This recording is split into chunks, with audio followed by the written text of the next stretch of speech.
We are celebrating Women's History Month, and we are getting to know Katharine Badalamente. She is president and CEO of Graham Media Group. Now, just so our viewers understand, so Graham Holdings is the parent company, and it owns several subsidiary companies. For example, several car dealerships. It also owns Kaplan Incorporated, which provides educational services. There's a home health and hospice care company. Another company Graham Holdings owns is Graham Media Group, of which Katharine Badalamente is president and CEO. And Katharine, I've done so much research. I know all about your work. Everybody can see where you have gone up in the ranks, but there's nothing about you personally. So thank you for allowing me to start there and talk about you. You have got a birthday coming up. I do, yes. I'm going to be 52 in April 3rd. And it's funny because I continue to forget how old I am. I have to do the math every time. I know I'm in my 50s, but I don't put too much time into worrying about what the number is. I'm with you. You've got the energy. Who cares what the number is, right? Yes. And I also like when people tell me that they don't think I look 52. That makes me feel good too. So I hope that continues for a little while longer. How does a president and CEO celebrate their birthday? Usually, the last few years it's been falling on my daughter's spring break, and so I've had the most amazing birthdays the last few years where we've been on vacation and we get to celebrate my birthday.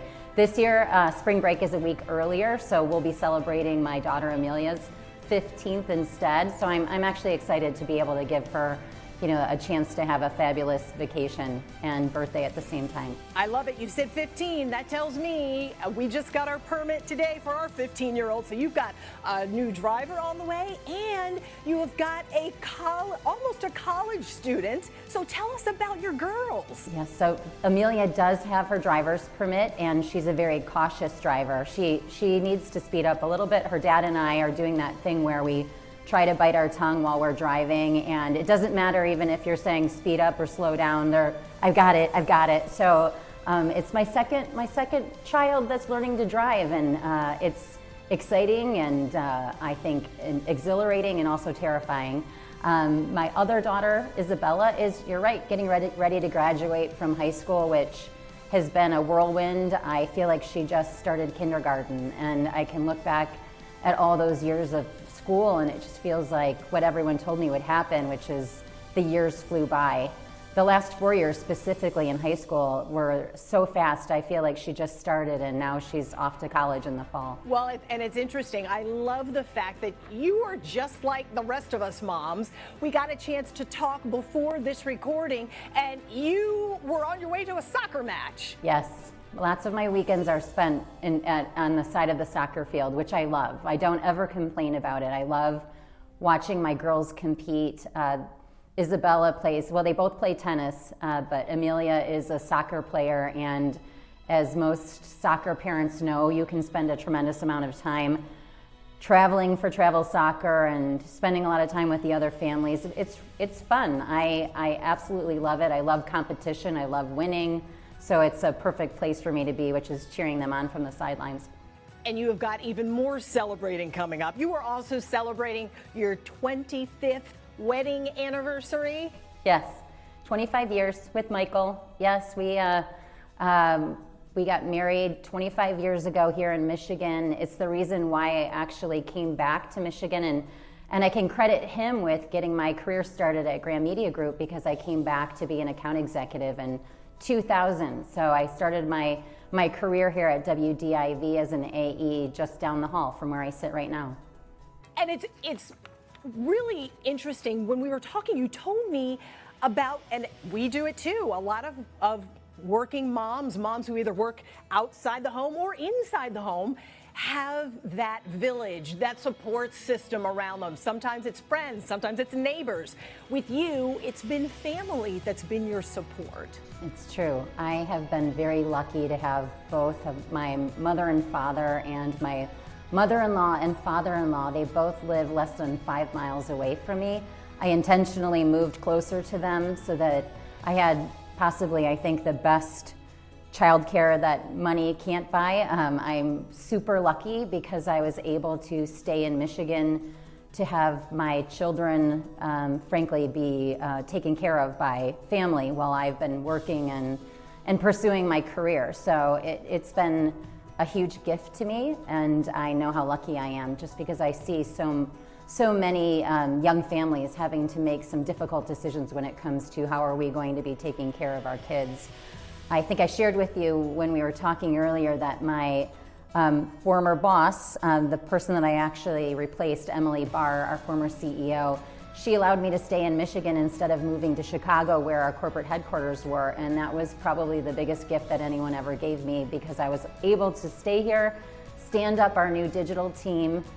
She had faith that I could do it here in Detroit. I told her I could find the right kind of talent, which we did, and I got to stay closer to family, which just made it a lot easier for me with traveling as much as I have traveled over my career and how busy I am.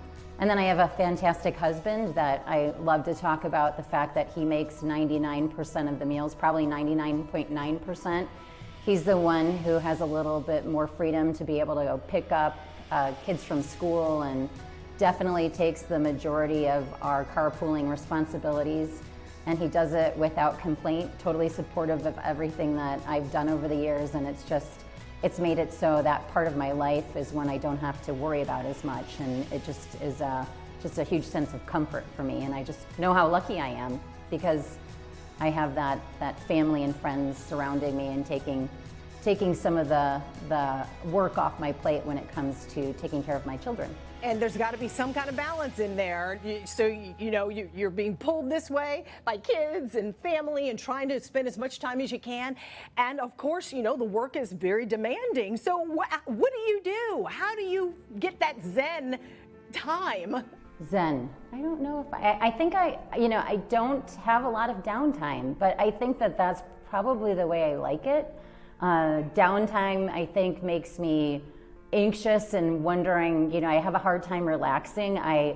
My mind is going a million miles per hour. I think that if you talk to anybody that works closely with me, they know that I don't sleep very much. I'm up doing a lot of research and thinking at all hours. Unfortunately for them, sometimes communicating with them is as respectfully as possible. I, of course, tell them they don't need to answer my emails that come across at 2 in the morning. It's just a way for me to be able to remind myself when I'm thinking of something. I love being with my family every minute that I'm not at work. And so it really is about just spending quality time with them and then, diving in to everything I have to do when it comes to Graham Media Group.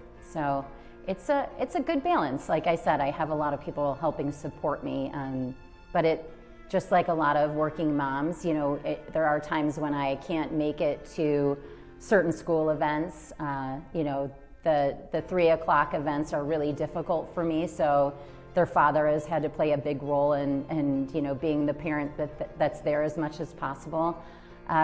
The National Association of Broadcasters Conference has happened on my daughter Isabella's birthday probably 50% of the time, so I haven't been home for her birthday many times, and that those things sometimes can be challenging, but if you have a family that is understanding too, it can help. And I'm sure she lets you know about it too, if she's a teenager. Absolutely, yes. I'm sure she's putting that somewhere in a file that she can use against me someday as to why I've made her life more difficult. But I try to make up for it as much as possible. I think early on, I would try to make every weekend with my kids fantastical. I thought that we needed to go and do something absolutely fun and different every weekend. And what I've learned over the years is it's the kind of quiet times, the time together, that they actually they and I cherish most. Every time I think I overplanned anything, that would backfire, but when it was just us spending quality time together, those are the times that I think that we can all look back on as being the most special. And a trying time for you as well, because we were talking about how your parents are getting older, so you are part of that sandwich generation. I did that for about 7 to 10 years, taking care of my parents, and until my mom passed away last August. But you are in the thick of it right now. It's hard, and I don't think that we probably talk enough about the difficult balance you have wanting to make sure that your parents are taken care of and that it's the amount of time that you have to dedicate to making sure you're taking care of both your parents and your kids, and that everyone is well taken care of. It's a challenge, I think, for a lot of us. And my parents, thankfully, are only 5 minutes away. Like I said, it worked very well when they were the ones that had to, actually today, Amelia has soccer tryouts, and it helps that my mom is still very, very active. And Amelia forgot her sports bra for soccer, and my mom went and picked it up and brought it to her. Otherwise, I don't know what I probably would have had to DoorDash a sports bra to the ninth grade classroom if not for my mom being able to go and pick up for me. But my dad has health challenges, and my mom has a lot on her plate. But being 5 minutes away means I can be there.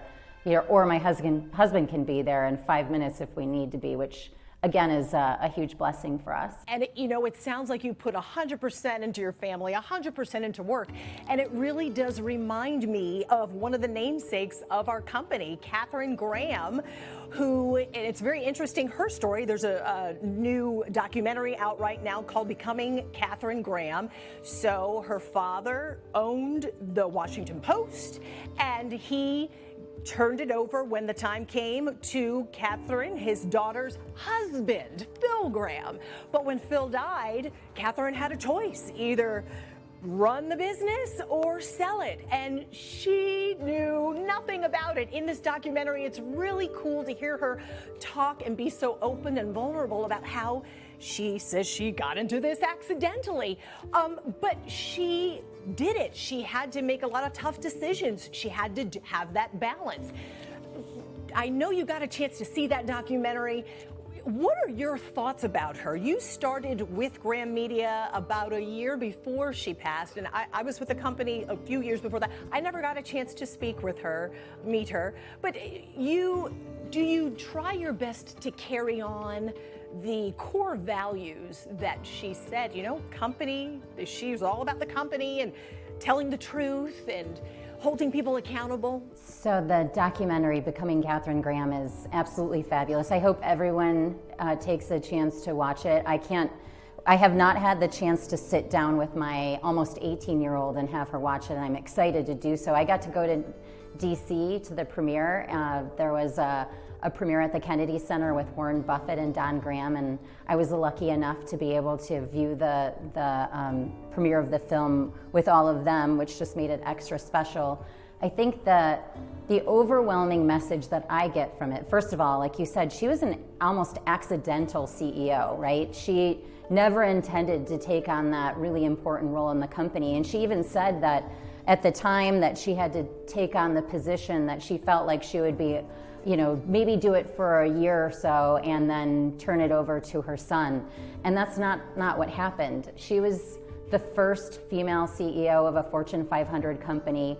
And as anyone knows, the story of the Washington Post, some really important things happened under her leadership, like the Pentagon Papers and Watergate. And all of those really important moments in the company were led by her. And that's the thing that I think is an overwhelming message in the movie, is that she absolutely doubted herself. She didn't have a lot of confidence that she was able to do the role. It was part upbringing. It was the sign of the times. You look around, there was no one else doing it. And the idea that she could not only run the company, but succeed in a way that I'm not sure many of us could, is really the amazing part of her story. And she did it with humor and with grace, and she did it with self-doubt, which I think a lot of us women and men as well, we all have those sort of inner voices that tell us we can't do something, especially something as important as run the Washington Post company. I think all of that comes out in the movie in a big, big way, and it just shows her humanity and her humility. And so, of course, I take so much from her leadership and everything that she stood for. And frankly, it's a lot of what Graham Media Group and Graham Holdings stand for today, which is first and foremost integrity, doing the right thing no matter what. And that's really a big message that comes out in that movie, and something that I think guides me every single day. Now, your strengths are in sales, digital sales, marketing. And I'm sure, people gave her flack at the time. what do you know about news? What do you know about TV? And I'm sure you've heard the same types of things, but you have used your strengths to carry this company forward. Talk about that.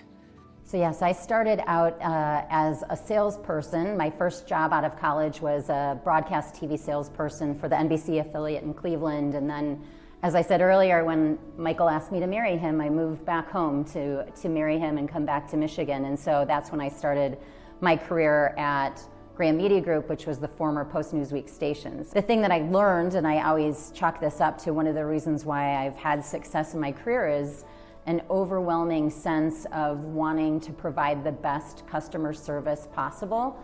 And I think that theme has followed me every step of the way.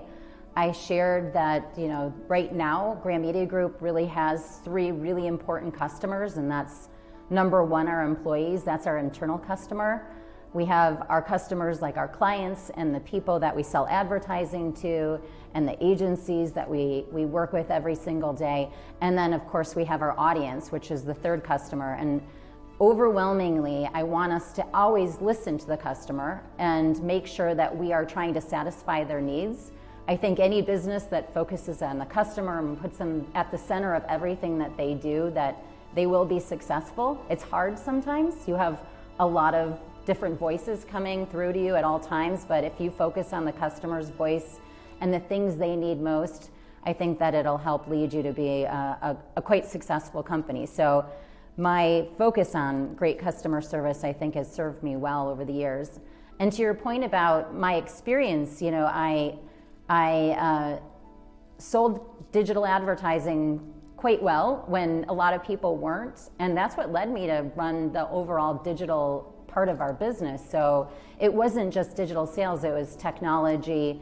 I had a technology team that reported up to me, so we're talking about everything from back end to front end developers, the people who actually write the code every day. And I can't to this day still write a line of code, but you don't necessarily have to be the one who knows how to write a line of code. You just need to make sure that you can work with those really brilliant people and help strategize and focus on the outcomes that matter most. And so a lot of my days have been doing things where I didn't necessarily do the work itself, but I can absolutely work well with others and help, frankly, lead them to the place where we need to be as an organization. So there's those kinds of things sometimes I think permeate in a very similar way to what we talked about with Katharine Graham, which is she actually was a journalist. She actually did work for the paper at one point when she was young,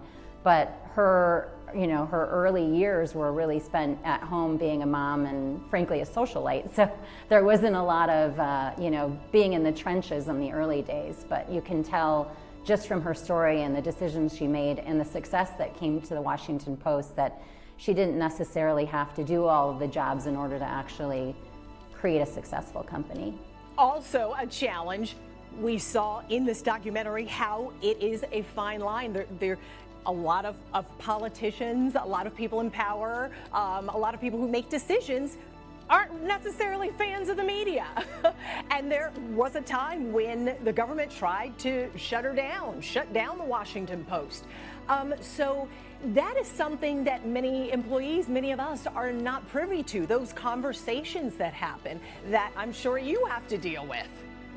There are definitely parallels that we can look at in the movie to even what's happening in modern day America. The thing that I think was always her North Star through all of it was making sure that the media can tell the truth and that we remain unbiased and that we continue to tell the stories that help inform and protect our communities. And so that was something that she stayed true to. And there was a huge gamble. Frankly, she was putting on the line the overall company. The idea that there was a lot of risk associated with doing the right thing, and that I think really is something important when we look at today and where we're at. There is nothing more important to truthful news, making sure that we are able to trust the information that we're providing to our audiences. And in a world of misinformation and disinformation, it's more complicated than ever before. So we just, like so many other media companies, want to make sure that we stay true to our mission, just like the Washington Post posted back in the day, and that we continue to fulfill our obligation to our communities. Last question for you. There is this awesome photo in the documentary of Katharine Graham sitting with all her board members who are all men. It literally feels like you're looking at one woman and 72 men sitting at this table, and you know what the situation was back then. Do you feel it's still a predominantly man's world? Not necessarily a man's world, but there are definitely still rooms that look a lot like that boardroom photo with Katharine Graham.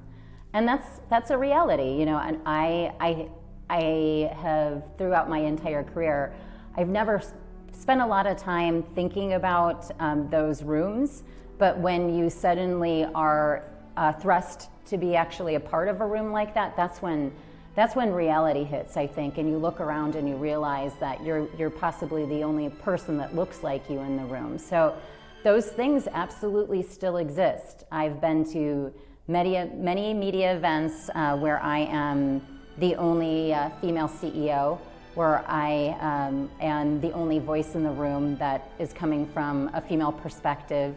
And that's something that we need to continue to work on, because we all know that having diversity of thought is really important to a successful organization. And so, you know, it's something that I continue to advocate for, because I think that we make stronger companies by making sure there's lots of diverse voices in the room. Katharine Badalamente, thank you for your time. I appreciate you opening up about your home life, your work life, and good luck with that new driver. Thank you. Thanks so much.